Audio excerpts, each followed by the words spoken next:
নিজের সিদ্ধান্তে অটল শিক্ষামন্ত্রী। আদালতের নির্দেশ মানতে মাত্র একদিন বন্ধ দিলেন স্কুল।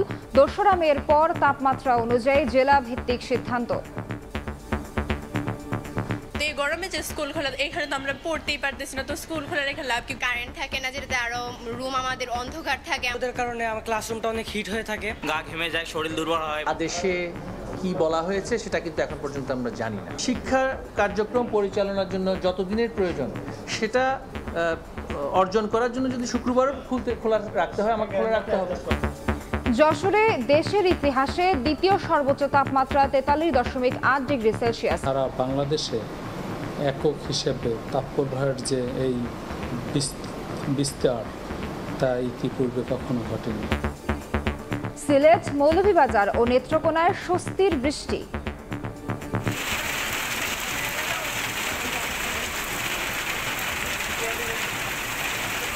এবার অন্যান্য শীর্ষ সংবাদ।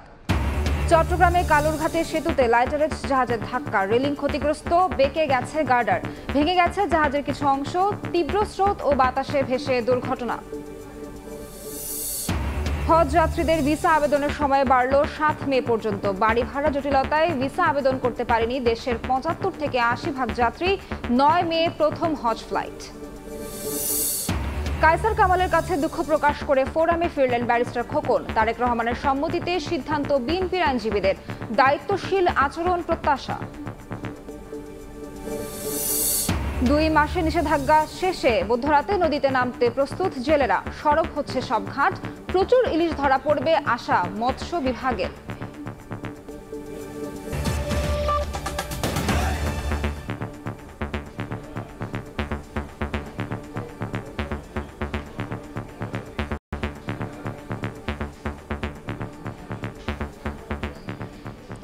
নিজের সিদ্ধান্তে অটল থাকলেন শিক্ষামন্ত্রী।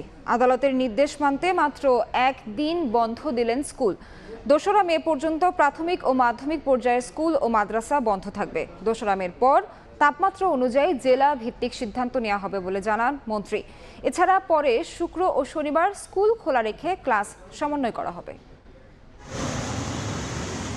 একদিকে বৈশাখের দাবদাহ, অন্যদিকে স্কুল খোলা নাকি বন্ধ, সেই সিদ্ধান্ত নিয়ে গত কয়েকদিনে নানামুখী সমন্বয়হীনতার দহন। ঈদের ছুটির পর কথা ছিল যথারীতি চলবে শিক্ষণ কার্যক্রম, কিন্তু তাপমাত্রার পারদ এতটাই ঊর্ধ্বমুখী যে ঈদের পর ২১ থেকে ২৭ এপ্রিল পর্যন্ত বন্ধ রাখতে হয় প্রাথমিক ও মাধ্যমিক বিদ্যালয়গুলো। ২৮ এপ্রিল রোববার থেকে সব মাধ্যমে ক্লাস শুরু হয়। দেশের নানা প্রান্তে গরমের কারণে শিক্ষক ও শিক্ষার্থীদের অসুস্থ হবার খবর আসে। রাতারাতি বদলে যায় দৃশ্যপট। প্রাথমিক ও গণশিক্ষা মন্ত্রণালয় সারা দেশে স্কুল বন্ধের ঘোষণা দিলেও শিক্ষা মন্ত্রণালয় ২৭টি জেলায় উচ্চ মাধ্যমিক স্কুল বন্ধের ঘোষণা দেয়। স্কুল খোলা নাকি বন্ধ এ নিয়ে দেখা দেয় লেজে গোবরে অবস্থা। এই অবস্থায় রোববার বিকেলে উচ্চ আদালত সব শ্রেণীর স্কুল বন্ধের আদেশ জারি করেন। সেই আদেশের বিরুদ্ধে সেদিনই আপিলের কথা জানান শিক্ষামন্ত্রী। হঠাৎ করে কেউ সিদ্ধান্ত নির্বাহী বিভাগের উপরে চাপিয়ে দিতে পারে কিনা এই বিষয়টা নিয়ে আমরা আদালতে সেটা সুরাহা করার জন্য চেষ্টা করব। যদিও মঙ্গলবার দিনভর সেই আপিল করেনি শিক্ষা মন্ত্রণালয়। ১লা মে সরকারি বন্ধ থাকায় স্বভাবতই প্রশ্ন ওঠে ২ তারিখ কি স্কুল বন্ধ নাকি খোলা। সচিবালয়ে শিক্ষামন্ত্রী জানান আপাতত আপিল করবেন না তারা। সেই হিসাবে ২ তারিখ পর্যন্ত বন্ধই থাকছে সব শ্রেণীর স্কুল ও মাদ্রাসা।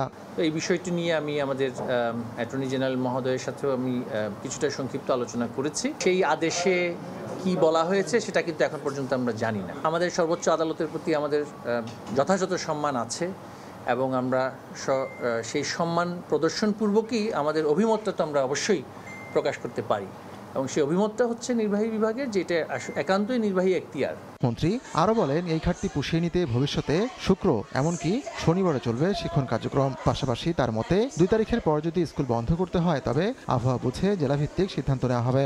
আবহাওয়ার প্যাটার্নটি এই বছর অনেক জায়গাতে পরিবর্তন হয়েছে। আমাদের আসলে ক্যালেন্ডারটা স্থির থাকাটা খুবই কঠিন, তো ক্যালেন্ডারটা অ্যাডজাস্টেড হবে। গ্রীষ্মকালীন ছুটি কি বাতিল হবে? না, অগ্রিম বলা যাচ্ছে না। অগ্রিম কিভাবে বলবো? আমার যদি কর্মদিবস আমাদের যেই শিক্ষা কার্যক্রম পরিচালনার জন্য যতদিনের প্রয়োজন সেটা অর্জন করার জন্য যদি শুক্রবার খোলা রাখতে হয়, আমাকে খোলা রাখতে হবে। রোববার থেকে দেশের বহু জেলার অনেক স্কুলে শিক্ষণ কার্যক্রম চলেছে। প্রতিদিনই আরও ফুঁসে উঠছে সূর্য, বাড়ছে তাপমাত্রার পারদ। এবার যশোরে দেশের ইতিহাসে দ্বিতীয় সর্বোচ্চ 43.8 ডিগ্রি সেলসিয়াস তাপমাত্রা রেকর্ড করা হয়েছে। তীব্র গরমে হাসপাতালেও বাড়ছে রোগী। এদিকে তীব্র গরমে হিট স্ট্রোকে 6 জেলায় 9 জনের মৃত্যু হয়েছে। দিন দিন আরো তেজদীপ্ত হয়ে উঠছে সূর্য, প্রতিদিনই বাড়ছে তাপমাত্রার পারদ। বাইরে বের হলেই শরীর পুড়ে যায় অবস্থা, প্রাণ প্রকৃতির অবস্থাও নাজুক। যশোরে তাপমাত্রা ছুঁয়েছে 43.8 ডিগ্রি সেলসিয়াসে। প্রচণ্ড গরমের প্রভাবে সারা দেশেই বিপর্যস্ত জনজীবন। তবে সবচেয়ে বেশি কষ্টে আছেন খুলনা ও রাজশাহী বিভাগের মানুষ। তাপপ্রবাহের উচ্চ ঝুঁকিতে রয়েছেন 21 জেলার মানুষ। প্রচুর গরম পড়ছে, গরমের চোটে বাইরে আসা যাচ্ছে না। প্রতিটা মানুষেরই কষ্ট হচ্ছে, বাচ্চা কাচ্চাদেরও কষ্ট হচ্ছে, চলাফেরা স্বাভাবিক বিঘ্ন হচ্ছে, ঘন ঘন পানি পিপাসা লাগছে। গরমের কারণে ঘাম হয়েছে, এর কারণে জ্বর উঠছে, তারপরে হাসপাতালে ভর্তি হয়েছি। অতিরিক্ত কাশি আর জ্বর সাইডে জ্বর আসে। ফ্লোরে এবং নিচে অনেক কষ্টে আছে বাচ্চারা। এদিকে আর একদিন পরে তাপমাত্রা কমতে পারে জানিয়ে আগামী সপ্তাহে বৃষ্টির পূর্বাভাস দিয়েছে আবহাওয়া অফিস। সর্বোচ্চ তাপমাত্রা উঠেছিল 1972 সালে রাজশাহীতে 18 মে 45.1 ডিগ্রি সেলসিয়াস। সারা বাংলাদেশে একক হিসেবে তাপপ্রবাহের যে এই বিস্তার তা ইতিপূর্বে কখনো ঘটেনি। হিট স্ট্রোক থেকে বাঁচতে বেশি করে পানি পান, ছায়ায় অবস্থান, ঢিলেঢালা পোশাক, ছাতা বা ক্যাপ ব্যবহারের পরামর্শ দিয়েছেন চিকিৎসক। খাদিজা স্বপ্না, সময় সংবাদ। তীব্র খরতাপে হাঁসফাঁস করছে মানুষ ও প্রাণীকুল। তখন এক পশলা বৃষ্টি কিছুটা হলেও স্বস্তি দিল। বিকেলে মৌলভীবাজারের সদরে প্রায় আধা ঘন্টা বৃষ্টিপাত হয়েছে। এদিকে নেত্রকোনার হাওড়াঞ্চল খালিয়াজুড়িতেও 23 মিনিট বৃষ্টি হয়। এতেই আনন্দিত উপজেলাবাসী। সিলেটেও গুড়ি গুড়ি বৃষ্টি হয়। যদিও এই অল্প সময়ের বৃষ্টিতে তেমন গরম কমেনি, তারপরও বৃষ্টির দেখা পেয়ে স্বস্তি প্রকাশ করেন কৃষক সহ স্থানীয়রা। শিগগিরই মুষলধারায় বৃষ্টি হবে বলে আশায় আছেন তারা।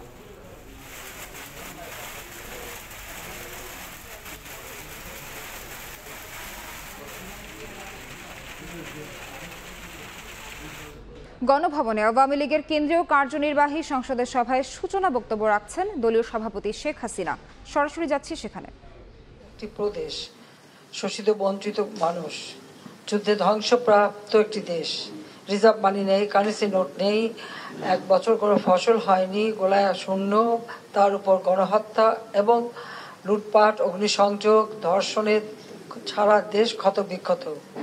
সেই ধ্বংসস্তূপের উপর শূন্য হাতে দাঁড়িয়ে জাতিপিতা বঙ্গবন্ধু শেখ মুজিব একদিকে পুনর্বাসন পুনর্গঠনের কাজ করেন, অপরদিকে দেশের আর্থসামাজিক উন্নয়নের জন্য যে অগ্রগতি সাধন করেন, যার ফলে ওই 3 বছর 7 মাসের মধ্যেই বাংলাদেশ জাতিসংঘ কর্তৃক স্বল্পোন্নত দেশের মর্যাদা লাভ করে। এরপর 75 সালের 15 আগস্ট জাতিপিতাকে হত্যার পর বাংলাদেশের সেই সকল অগ্রযাত্রাই থেমে যায়। 21 বছর পর আওয়ামী লীগ প্রথম সরকার গঠন করে। আওয়ামী লীগ যখনই ক্ষমতা এসেছে জনগণের ভাগ্য পরিবর্তনেই কাজ করেছে। বাংলাদেশ প্রথম খাদ্য স্বয়ংসম্পূর্ণতা অর্জন করে। বিদ্যুৎ উৎপাদন থেকে শুরু করে সাক্ষরতার হার, মাতৃমৃত্যু হার, শিশু মৃত্যু হার, মানুষের যে মৌলিক চাহিদা, অন্ন, বস্ত্র, বাসস্থান, চিকিৎসা, শিক্ষার ব্যবস্থা, আওয়ামী লীগ সেটা ভিত্তিটা স্থাপন করে জাতির পিতা পদাঙ্ক অনুসরণ করে দেশকে এগিয়ে নিয়ে যেতে থাকে। আমাদের দুর্ভাগ্য 2021 সালে আমরা সরকারে আসতে পারিনি। একটা ষড়যন্ত্রের মধ্য দিয়ে আমাদের আসতে দেওয়া হয়নি, কিন্তু তার ফলটা হয়েছিল দেশে সন্ত্রাস, জঙ্গিবাদ, বাংলা ভাইয়ের উত্থান, দুর্নীতি।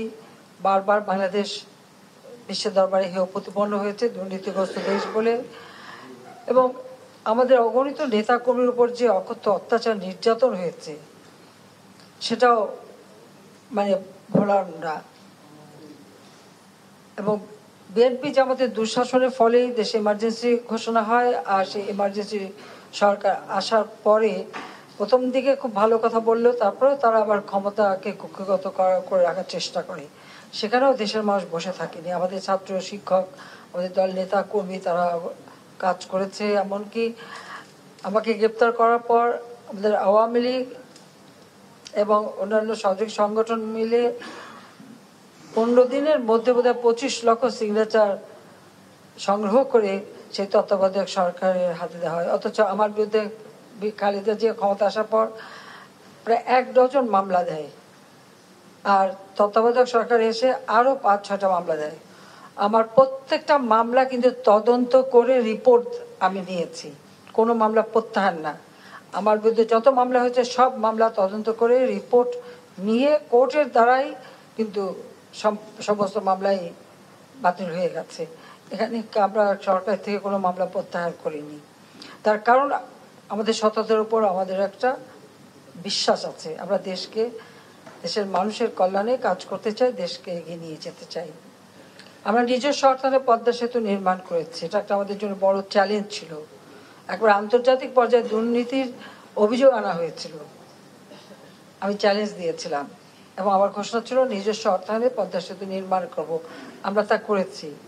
গত জুন মাস 23শে জুনই তো আমরা উদ্বোধন করলাম, 1 বছর হয়নি, 25শে জুন, তার মানে 1 বছর এখনো হয়নি। 1 বছর এখনো হয়নি। এরই মধ্যে পদ্মা সেতুতে 15,000 কোটি টাকা, 1500 কোটি টাকা, অর্থাৎ 1500 কোটি টাকা আমাদের টোল উঠেছে। এই টোলের হিসাবটা কিন্তু আমাদের সেতু বিভাগ কিন্তু তাদের খরচা পাতি সব রেখে, সব ব্যয়টায় ধরে সেটাকে রেখে এরপরে যে লাভটা হয় এটা কিন্তু সেইটুকু। এই যে 1500 কোটি, 1500 কোটি টাকা যে আমাদের উপার্জন, এটা সম্পূর্ণ আমাদের নিজস্ব অর্থায়নে। অর্থাৎ বাংলাদেশ যে পারি, আমরা সেটা প্রমাণ করেছি।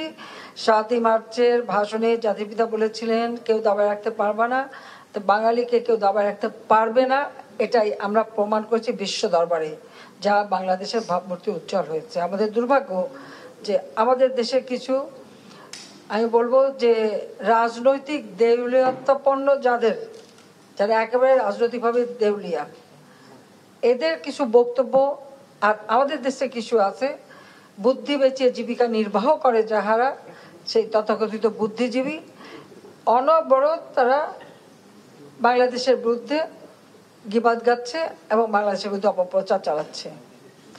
এবং সব থেকে আশ্চর্য ব্যাপার হচ্ছে যে দেশে অতি বাম অতি ডান সবই এখন তারা এক হয়ে গেছে। এটা কিভাবে হলো আমি জানি না। এই দুই মেরু এক হয়েও সব সারাক্ষণ শুনি আওয়ামী লীগ সরকারকে উৎখাত করতে হবে। অপরাধটা কি আমাদের? কোভিড-19-এর সময় আমরা বিনা পয়সা ভ্যাকসিন দিয়েছি, পৃথিবীর ধনী দেশ দেয়নি, কিন্তু বাংলাদেশ দিয়েছে। টেস্টিং আমরা বিনা পয়সা করেছি, পৃথিবীর কোনো ধনী দেশও করে নাই, আমরা করেছি। এবং আমরা যেভাবে 2 হাতে পানির মতো টাকা খরচ করে মানুষকে বাঁচাবার জন্য পদক্ষেপ নিয়েছি, খুব কম দেশই সেটা করতে পেরেছে, আমরা সেখানে সাফল্য অর্জন করেছি। আজকে আমরা মাতৃমৃত্যু হার কমিয়েছি, শিশু মৃত্যু হার কমিয়েছি, সাক্ষরতার হার বাড়িয়েছি, মানুষের আয়ুষ্কাল বৃদ্ধি করেছি, মানুষের ঘরের কাছে আমরা চিকিৎসা সেবা নিয়ে গেছি, শিক্ষার ক্ষেত্রে আমাদের অগ্রগতি আছে। সব দিক থেকে তো বাংলাদেশ এগিয়ে যাচ্ছে, পিছিয়ে আসছি কোথায় আমরা? আমাদের মাথাপিছু আয় আমরা বৃদ্ধি করেছি এবং আমাদের প্রবৃদ্ধি বৃদ্ধি করেছি, কিন্তু আজকে কোভিডের অতিমারি, আর এরপর আসে ইউক্রেন যুদ্ধ, স্যাংশন, কাউন্টার স্যাংশন, সারা বিশ্বব্যাপী মুদ্রাস্ফীতি, এবং এই সমস্যার কারণেই কিন্তু আমরা অনেকটা, শুধু আমরা না, সারা বাংলা পৃথিবীর সব এমনকি উন্নত দেশগুলিও কিন্তু হিমশিম খাচ্ছে। তারপরেও আমরা আমাদের অগ্রযাত্রা অব্যাহত রেখেছি। 2021 সাল আমাদের যে নির্বাচন ইশতেহার ছিল 2008 সালে, সেখানে আমরা ঘোষণা দিয়েছিলাম 21 সালের মধ্যে বাংলাদেশকে আমরা 1 ধাপ উপরে তুলব। রূপকল্প 2021 আমরা ঘোষণা দিই, দিন বদলের সনদ আমরা ঘোষণা দিই। আজকে দিন বদল ঘটেছে। সবসময় আমরা লক্ষ্য রেখেছি আমাদের তৃণমূল মানুষ, তাদের আর্থসামাজিক উন্নতি করা। আজকে কেউ বলতে পারছেন যে গ্রামে দারিদ্র আছে, এখন বলে শহরে দারিদ্র। এটা একটা অদ্ভুত এখন হিসাব হয়ে গেছে যে দারিদ্রের হার শহরে বেড়ে গেছে, গ্রামে না। অথচ একসময় গ্রামের মানুষ একবেলা ভাত পেত না, খেতে পেত না, মাথা গোঁজার ঠাঁই ছিল না, রোগের চিকিৎসা পেত না, শিক্ষার আলো থেকে বঞ্চিত ছিল। আমাদের উন্নয়নের সকল কিছু আমরা তৃণমূল মানুষকে লক্ষ্য রেখেই পরিকল্পনা নিয়ে পরিকল্পিতভাবে এগিয়েছি। বাংলাদেশে কোনো মানুষ গৃহহীন থাকবে না, ভূমিহীন থাকবে না। ইতিমধ্যে কয়েকটি উপজেলা জেলা আমরা কিন্তু ভূমিহীন গৃহহীন মুক্ত ঘোষণা দিয়েছি, বাকি অল্প কিছু বাকি আছে, সে ঘরগুলিও হয়ে যাচ্ছে খুব শীঘ্রই। কাজে বাংলাদেশের কোনো মানুষই ঠিকানাবিহীন থাকবে না, এবং সেটা আমরা জাতির পিতার পদাঙ্ক অনুসরণ করেই করেছি। আজকে বাংলাদেশ যখন এগিয়ে যাচ্ছে, বিশ্বব্যাপী যখন বাংলাদেশের অর্থনৈতিক সক্ষমতা থেকে শুরু করে সবকিছু নিয়ে প্রশংসা করে, শুধু তাই না, আমরা যে আমাদের যে জাতির পিতা আমাদেরকে স্বল্পোন্নত দেশ রেখে গিয়েছেন, সেখান থেকে আমরা উন্নয়নশীল দেশের মর্যাদা অর্জন করেছি। উন্নয়নশীল দেশের মর্যাদা অর্জনের জন্য যে কয়টা মানে পদক্ষেপ আমাদের নিতে হবে, আমরা অত্যন্ত সাফল্যের সাথে নিয়েছি। শুধু তাই না, এই কোভিড-19, ইউক্রেন যুদ্ধ, স্যাংশন, কাউন্টার স্যাংশন সবকিছু মিলিয়েও কিন্তু আমরা আমাদের স্থানটা ধরে রাখতে পেরেছি। অনেক দেশ পায়নি, কিন্তু আমরা পেয়েছি। 2026 সাল থেকে আমাদের নতুন যাত্রা শুরু হবে, তার প্রস্তুতিও কিন্তু আমরা নিয়েছি। এবং আমি এটা বিশ্বাস করি, একমাত্র আওয়ামী লীগ ক্ষমতায় থাকলেই এই উন্নয়নশীল দেশ হিসেবে যে অগ্রযাত্রাটা, এটা সহজভাবে আমরা করতে পারবো, এবং বাংলাদেশ 2041 সালের মধ্যে উন্নত সমৃদ্ধ দেশ হিসেবেই প্রতিষ্ঠিত হবে। আজকে নির্বাচন নিয়ে যারা প্রশ্ন তোলে, ভোটের অধিকার নিয়ে যারা প্রশ্ন তোলে, তাদের জন্মটাই বা কোথায়? অবৈধভাবে হত্যাকুর ষড়যন্ত্রের মধ্যে দিয়ে ক্ষমতা দখলকারী, তাদের পকেট থেকে বের হওয়া যে রাজনৈতিক দল, তাদের কাছে এখন গণতন্ত্রের সবক শুনতে হয়, ভোটের অধিকারের কথা শুনতে হয়। যারা হ্যাঁ না ভোট দিয়ে মানুষের ভোট চুরি শুরু করেছিল, এরপরে রাষ্ট্রপতি নির্বাচন, তারপরে জাতীয় সংসদ নির্বাচন, তো 1981 সালে রাষ্ট্রপতি নির্বাচন, বা প্রত্যেকটা নির্বাচনই তো আমরা দেখেছি কিভাবে জনগণের ভোট নিয়ে খেলা হয়। বেশি দূর যাওয়া লাগবে না, 2001 সালের 1 অক্টোবরের যে নির্বাচন, সেই নির্বাচনেও তো চক্রান্ত করে আওয়ামী লীগকে হারানো হয়েছিল। আমরা ভোট, পার্সেন্টেজ অফ ভোট আমাদের বেশি ছিল, আমরা সিট পাইনি, কারণ আমি রাজি হইনি আমার দেশের গ্যাস অন্য দেশকে আমরা বেচবো। আজকে গ্যাসের জন্য হাহাকার। আমরা যদি তখন রাজি হতাম আর গ্যাস বিক্রি করা শুরু করতাম, তাহলে কি অবস্থা হতো? আমাদের কোনো ইন্ডাস্ট্রি চলতো? ফার্টিলাইজার ফ্যাক্টরি চলতো? আমাদের বিদ্যুৎ উৎপাদন বাড়তো? হতো না। কিন্তু খালেদা জিয়া কিন্তু সেই মুচলেখা দিয়েছিল, সে কিন্তু কথা দিয়েছিল ক্ষমতা গেলে গ্যাস বিক্রি করবে। তা আমি শুধু এটুকু বলছিলাম যে আল্লাহ তাআলা জন বুঝে ধন দেয়, ও খালেদা জিয়া কথা দিয়েছে গ্যাস বিক্রি করবে, গ্যাস পাবেই না। তাদের আমলে কিন্তু গ্যাস কোনো কূপ খনন করেও গ্যাস পায়নি, খুব আর ওদিকে তাদের দৃষ্টি ছিল না। ক্ষমতায় যাবে, লুটপাট করবে, পয়সা বানাবে, হাওয়া ভবন খুলে খাওয়া খাবে, এটাই ছিল তাদের মাথায়, এটাই তারা করে গেছে। আর এখনো একটা দল যার কোনো মাথা মুন্ডু নাই। তাদের যিনি চেয়ারম্যান ছিলেন তিনি সাজাপ্রাপ্ত আসামি, যিনি দায়িত্বপ্রাপ্ত চেয়ারম্যান সেও সাজাপ্রাপ্ত আসামি এবং দেশান্তরী। আমরা ডিজিটাল বাংলাদেশ করেছি, যে সেই সুবাদে সারাক্ষণ অনলাইনে শুধু নির্দেশ দেয়, এবং সেই সিদ্ধান্তেরও ঠিক ঠিকানা নাই। আজকে এরে বহিষ্কার করে, কালকে আবার তারে দলে ভিড়ায় নেয়, কালকে আবার ওরে বহিষ্কার করে, তাকে দল ভিড়ায় নেয়। তাদের কোনো সিদ্ধান্ত নেই। আর নির্বাচন করবে না আমাদের অধীনে। আমাদের অধীনে নির্বাচন নিয়ে প্রশ্ন তোলার কে? তারা যাদের জন্মই হয়েছে ভোট চুরির মধ্য দিয়ে, তারা আবার প্রশ্ন করে কিভাবে? জনগণ বলুক, দেশের মানুষ তো ভোট দিয়েছে, দেশের মানুষ তো শান্তিপূর্ণভাবে ভোট দিতে পেরে খুশি। হ্যাঁ, এলাকায় কিছু সমস্যা হয়, এটা স্থানীয়ভাবে, কিন্তু বাংলাদেশের ইতিহাসের নির্বাচনী ইতিহাস যদি আমরা দেখি, অন্তত আমি বলবো যে 2024 সালে আমাদের যে নির্বাচনটা হয়ে গেল, এইভাবে সুষ্ঠুভাবে একটা নির্বাচন কবে হয়েছে বাংলাদেশে? গণভবনে আওয়ামী লীগের কেন্দ্রীয় কার্যনির্বাহী সংসদের সভায় সূচনা বক্তব্য রাখছেন দলীয় সভাপতি শেখ হাসিনা। সরাসরি যুক্ত ছিলাম সেখান থেকে। চট্টগ্রামে কালুরঘাট সেতুতে ধাক্কা দিয়ে আটকে গেছে লাইটারের জাহাজ। এতে সেতুর রেলিংয়ের কিছু অংশ ক্ষতিগ্রস্তের পাশাপাশি জাহাজেরও কিছু অংশ ভেঙে গেছে। দুপুর 1টার দিকে এমভি সমুদায় 1 নামের জাহাজটি কালুরঘাট সেতুর মাঝ বরাবর ধাক্কা দেয়। জাহাজের শ্রমিকরা জানান, কর্ণফুলী নদীর পশ্চিম প্রান্তের একে খান ডকইয়ার্ড থেকে প্রবল স্রোত এবং তীব্র বাতাসে জাহাজটি ভেসে এসে দুর্ঘটনা ঘটে। ঘটনার পর রেলওয়ে পূর্বাঞ্চলের সেতু প্রকৌশল বিভাগের কর্মকর্তা ও সেতু সংস্কার কাজে নিয়োজিত ঠিকাদার সহ সংশ্লিষ্ট কর্মকর্তারা সেতু পরিদর্শন করছেন। বরিশাল শের-ই-বাংলা মেডিকেল কলেজ হাসপাতালে অভিযান চালিয়ে 25 জন দালালকে আটক করা হয়েছে। অভিযান শেষে দুপুরের সংবাদ সম্মেলনে র্যাব জানায়, চিকিৎসা নিতে আসা রোগীদের নানাভাবে হয়রানির কয়েক দফা অভিযোগ পায় তারা। সকালে অভিযান পরিচালনা করা হয়, আটক করা হয় 25 দালালকে। এ সময় চিকিৎসা সেবা নিচ্ছিদের সব ধরনের সহায়তার আশ্বাস দেন হাসপাতালের পরিচালক। এ পর্যায়ে শীর্ষ সংবাদগুলো জানিয়ে দিচ্ছি আরেকবার। যুক্তরাষ্ট্র নিজের চেহারা আয়নায় না দেখে মানবাধিকারের সবক দেয় বাংলাদেশকে। আওয়ামী লীগের সভায় শেখ হাসিনা বললেন, লুটপাট করতে পারছে না বলেই বিএনপির সমালোচনা। নিজের সিদ্ধান্তে অটল শিক্ষামন্ত্রী, আদালতের নির্দেশ মানতে মাত্র একদিন বন্ধ দিলেন স্কুল। ২রা মের পর তাপমাত্রা অনুযায়ী জেলা ভিত্তিক সিদ্ধান্ত।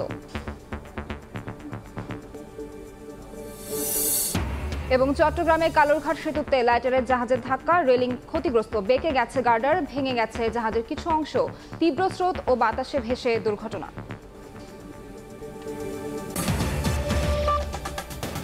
এই ছিল সন্ধ্যার সময়। জনপদের সময়ের সঙ্গে থাকবেন জান্নাতুল সাদিয়া। ধন্যবাদ সোহার। জনপদের সময় নিয়ে ফিরছি কিছুক্ষণ পর, সঙ্গেই থাকুন সময়।